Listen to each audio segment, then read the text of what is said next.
Welcome to the Enterprise Excellence Podcast, where our purpose is to help create a better future. Learn from our world's experts how to improve your organization sustainably. Learn how to achieve and sustain an excellence journey for yourself, others, and the planet. And I'm your host, Brad Jevons, coming to you from Brisbane, Australia. We are proudly brought to you in association with SA Partners, a world-leading business transformation consultancy. SA Partners are a truly purposeful company focused on helping organisations achieve sustainable improvement for themselves, others, and the planet. Welcome to episode 54 of the Enterprise Excellence Podcast. It is such a pleasure to have Mr Michael Bremer on the show with us today. Michael is the Vice President of the Association for Manufacturing Excellence Awards. He is on the advisory board of Dominican University and is the author of the award-winning book, How to Do a Gemba Walk, A Leader's Guide. Michael has dedicated his career to sharing knowledge and helping organisations worldwide improve to create a better future. Let's get into the episode. Michael, thank you so much for joining us today. Thanks a lot, Brad. I'm looking forward to the conversation.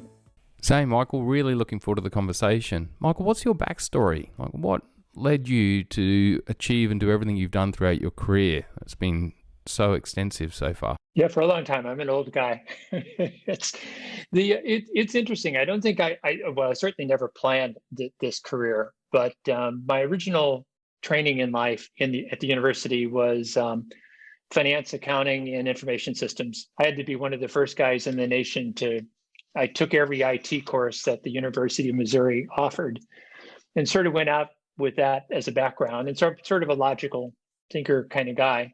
I'd started in public accounting, but it made me sleepy. And then I went to work in the early 70s for a company called Beatrice Foods, which at the time was a Fortune 30 company. It was a conglomerate. It owned 440 businesses all over the world. In Australia, it owned an orange juice company that no longer exists called Patra that was in Sydney. And in Melbourne, Red Tulip Chocolates was a Beatrice company. And so I was actually down in Australia the very first time, I think in the late 70s.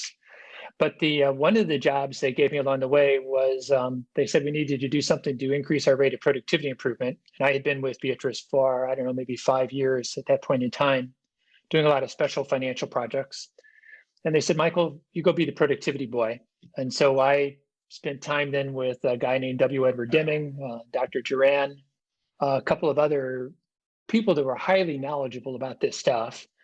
I was totally incapable of learning everything they could teach me because I didn't know enough to learn. But I did learn a lot. And we created a company-wide improvement effort. It was voluntary. None of those 440 profit centers needed to participate, were required. And voluntarily, roughly 70% of them ended up participating in the structure that I had put together. The corporate entity, Beatrice, went through a leverage buyout in the mid-'80s. And at that point, I left and started, I never ever thought I would be a consultant, but I started consulting for what I thought would be a short period of time. And I ended up consulting until 2019, when my partner and I finally closed down our company that was headquartered in Chicago. I've just been fascinated because I have just continued to learn the entire time that I've done this. And I think it's so important for organizations to find ways to improve more effectively on an ongoing basis. And I have just loved playing a small role in helping to make that happen. You know, Michael, it's such an honour me being able to meet and interview and talk to you, but it must have been the same for you, getting to spend time with Edward Deming and learn from people like that. That's amazing. Well, it is. And it's, I was in awe of the guy. I knew what a process was, but it was the first time I ever thought about work from a holistic perspective and what it was that was going on I think giving it some deep thought. It wasn't like I was totally unaware, but I was certainly unappreciative of that. And I certainly, I did reasonably well when a couple of the management positions I had before I moved into that. But but taking that perspective of what it was we need to be doing holistic, the thing that was frustrating is how long it took me to really learn enough to really know something. My partner Brian, for many years, would get mad at me when we would go into a new consulting situation, and I would be worried about what I didn't know. Yeah. And I mean, at that point in time, I felt like it was lots. And and then I would want to share it with the people. We're trying to sell business here, and I'm telling people I really don't know how to do this, but I think we can figure it out. And I was confident we could figure it out, but I was trying to be open, full disclosure. And sometimes my wife kicks me under the table in social situations. Well, Brian was kicking me under the table when we're trying to do this to get it going. But I'll bet it took me 10 to maybe 15 years of doing this to begin to feel like I really knew something holistically and more comfortable in my skin. I don't remember if I sent this to you or I just wrote something, but the thing I didn't want to do is to advise or coach or even ask a question and cause somebody to do something that made the situation worse. And so I always wanted to have a reasonable idea that what it was we were talking about, if we did it reasonably effectively, it was going to work reasonably well. And even when I didn't know this, it usually did. I mean, most of the consulting work we did, people were very pleased with it. Everybody asked us to come back and do stuff over again. But that was that inside confidence and comfort inside your own skin. It took me a long time to get there, to really felt I had it. Michael, when we first met back in 2016, your humbleness really came through then. And I'm guessing it's that humbleness that you've got that's really created you as a constant learner and really helped you develop and grow to what you've achieved. Yeah, I think that's true. And it's interesting, a career path that I ended up following, I think helped me to operate that way. And it was neat. I mean, it was like with Deming and those guys. I mean, I didn't know. So it was easy to sit there and try to absorb what it was that they were talking about. They were fantastic. And if I had known more, I mean, I absolutely could have learned more. But but as I started realizing the complexity of how the world works and what is going on, and the difficulty that people, it's a challenge for people to know what highly effective improvement practices look like, because most people have never seen it. But when you think about people going to Toyota for 30 or 40 years, people visited Toyota and they still didn't really understand what the hell Toyota was doing. I mean, they saw the artifacts, they saw the tools they're using, and the tools are powerful. So you come back and you use those tools and you'll get some improvement. But to really operate that way in a highly effective way, it's what you need to do isn't all that complicated, but it is really, really hard work to have the discipline, I think, to do this well. Michael, I don't know what you found, but a number of my friends that have worked in Toyota and then come out of Toyota and started consulting, they've found it really tough. They found trying to get people to change and think, why is this so tough? Foreign, they're so used to that culture of excellence that trying to take an organization from, starting point through is something they're not used to. What have you found? Well, it really is, because there's trust issues. There's all this legacy stuff that happened in the past and who did what to whom. And plus there's the not really, and I didn't appreciate this, I think at some points during my career, maybe the midpoints of my career, you can say the words, but to really understand the deep understanding of what those words mean, like standard work. I mean, it's, standard work, that's a bunch of tasks I'm supposed to do. And when you look at the way most people do standard work, it's a list of meetings and a list of to-do things. But if you go one level deeper, you start to realize that standard work I really should be using standard work as a leader to change the way I lead. So sort of level 2, I begin to take that concept, and now I'm trying to make Michael a better leader, a better manager. And then I think if you go to yet a third level, you realize, well, really, it isn't about me. Really, what my standard work should be doing is helping me uplift all those people that are around me, whether they're on my team or they're elsewhere in the organization, the people that we need to play with. And so your standard work moves from being this list of activities to much more behavioral change, first of all, for yourself.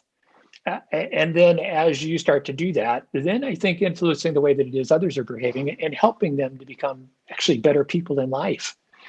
But you can't just go there from the get-go, because you don't know what it is you need to be doing to do that. Yeah. You don't even understand you should be doing that.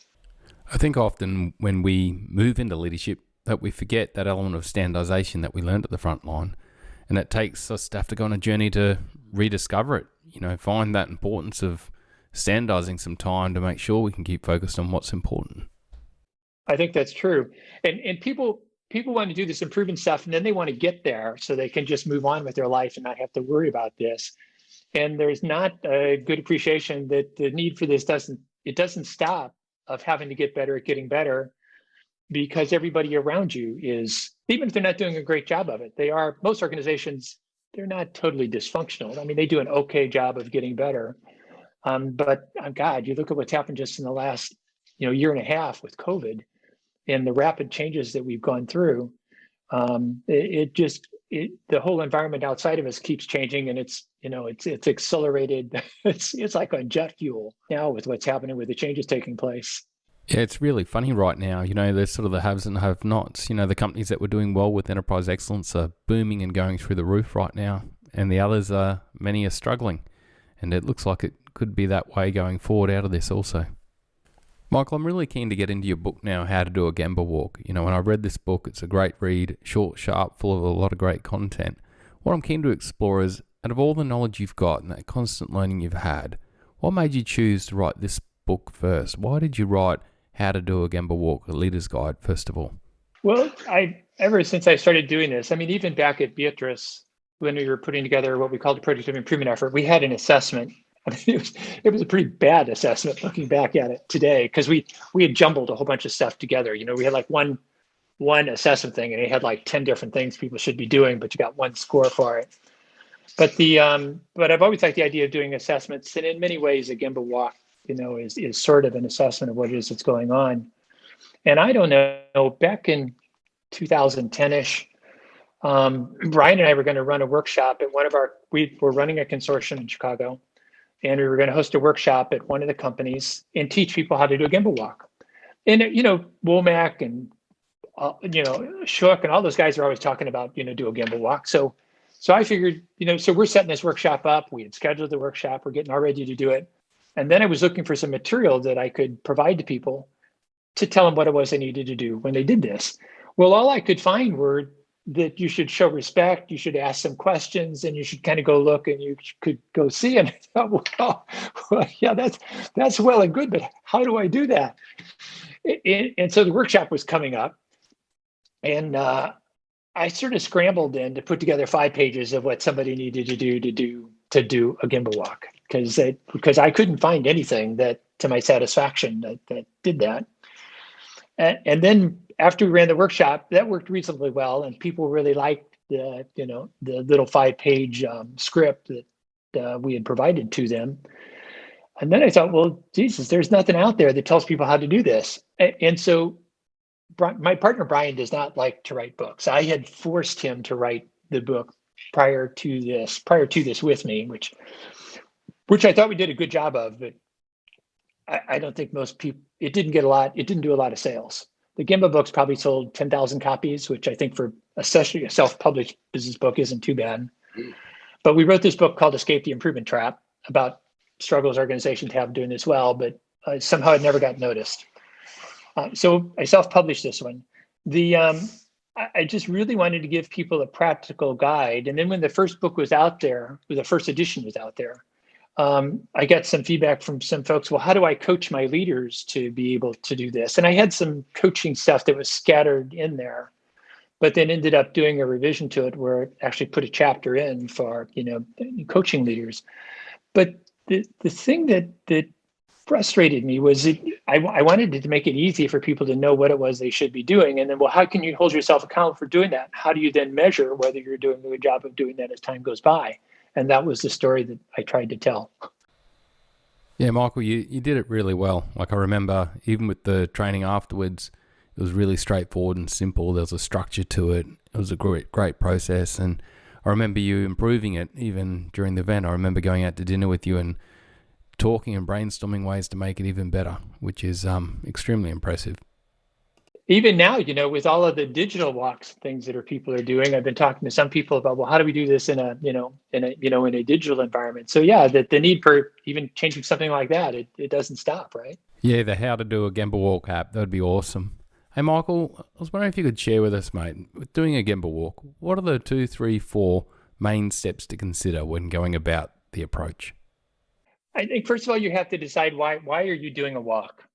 And and so there's purpose. What's the purpose of doing a walk? And if I'm a first line supervisor, I've probably have a smaller area of responsibility.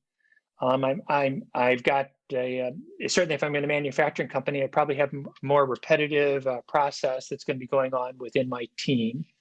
Or even if I'm in an engineering department and we're doing project management or new product development, there's sort of a repetitive thing that would be going on for a leader in that environment. And so the first thing I'd say is I would just go out and try doing it, first of all.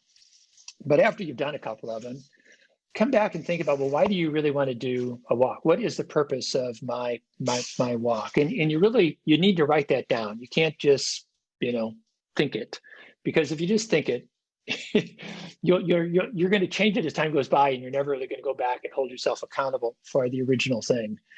So what's the purpose of doing a walk?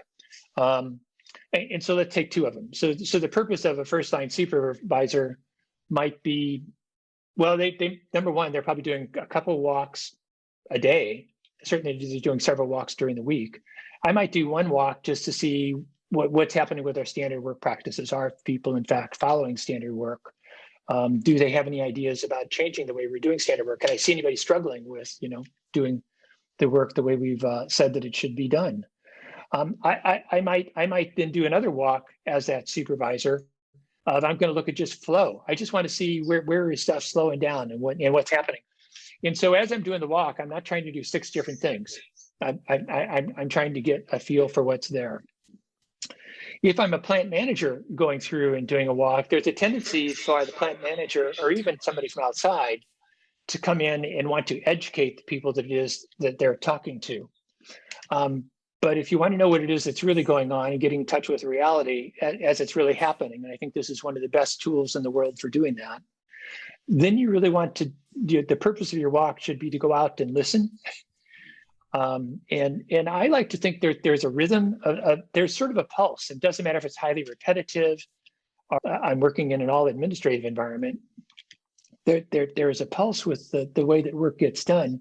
And can I see the flow, as it's going through it? I'm not talking about lean flow. I'm just talking about the way that work is being done. Is there a rhythm to it? Because it's one of the things that the first time I went into a company that's highly effective at improving, I was amazed at the reduction in the noise level. That problems came up, but the problems were so easy to see because they had done such a good job of stabilizing their processes. So purpose. Then I want to go through and I want to really listen and give people an opportunity to give me feedback. And then I want to evaluate how well am I fulfilling the purpose of going back and doing the walk. So I'm going out there. I'm asking some questions, and then I'm waiting and I'm listening for people to tell me what it is that's going on, and I'm really starting to teach my eyes to see as I do that.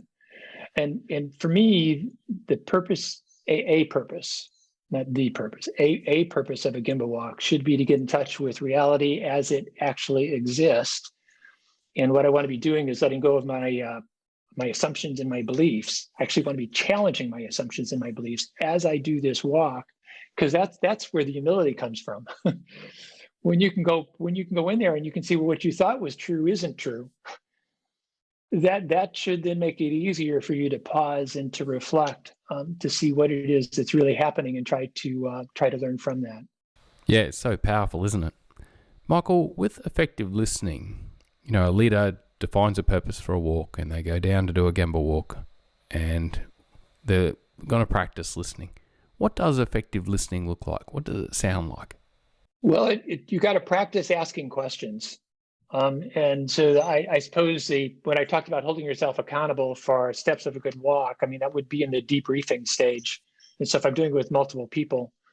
So I think if let's say I'm doing this walk with 2 other people, and going through, and one of the things I say, part of my purpose for this specific walk, or maybe this set of walks I'm going to be doing over the next set of weeks, is I want to learn to ask good questions. And so my other 2 people that are doing that with me, accompanying with me, if I'm the primary spokesperson, I'm the leader for this walk, I want them observing me the way that I ask questions. When I ask a question, do interrupt the responder as they're, because I'm part of this is my, I can relate to some of these problems because these are problems Michael had.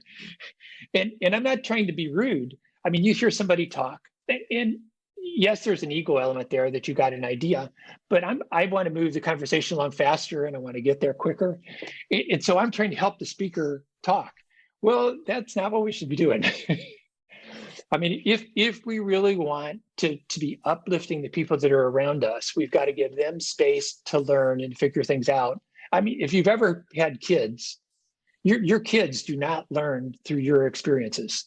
As frustrating as that is, because you would think that, God, their life would be so much easier if they could just learn from all the stuff that I screwed up. But I didn't get that from my parents, and my kids didn't get that from me or my wife, who has her act together much better than I do. But we've got to learn, and so you come to this work environment and you're trying to get stuff done fast because we're all under time pressure. So I think the other thing that's going on there is the leader practicing patience. So I'm about to learn to ask good questions. I want to be patient. And everybody I know, every leader I know that's in an organization that I would say is highly effective in improving, you talked about humility, Brad, is the high degree of humility that these people have. Well, we get this humility by starting to learn things that we didn't really know what was going on. And maybe what we thought was true when we did that job 5 years ago, or when we first created that job 5 years ago, and we were involved in the creation of what the thing is. But it's probably not totally true today. And so having the confidence in yourself to be able to step back and to allow somebody else to try to express, and then if they're unable to ask your question, that's not because they're stupid. It's because you didn't ask a good question. And so then how can you do a better job of making it easier for people to think, not trying to put them in a small space, so you're asking open-ended questions, not yes or no type things. Yeah, I think you develop from there. And then, the classic Gemba stuff that says, go out and look and listen. I mean, those apply, but you really need to practice doing that.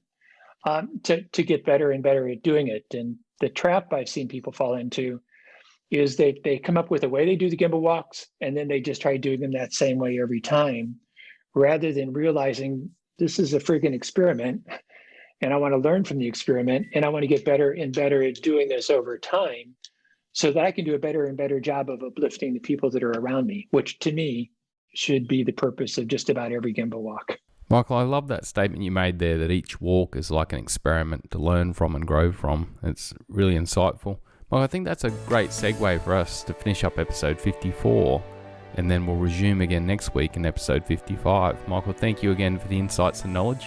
Look forward to talking to you next week. That sounds great. Looking forward to it, Brad. Take care.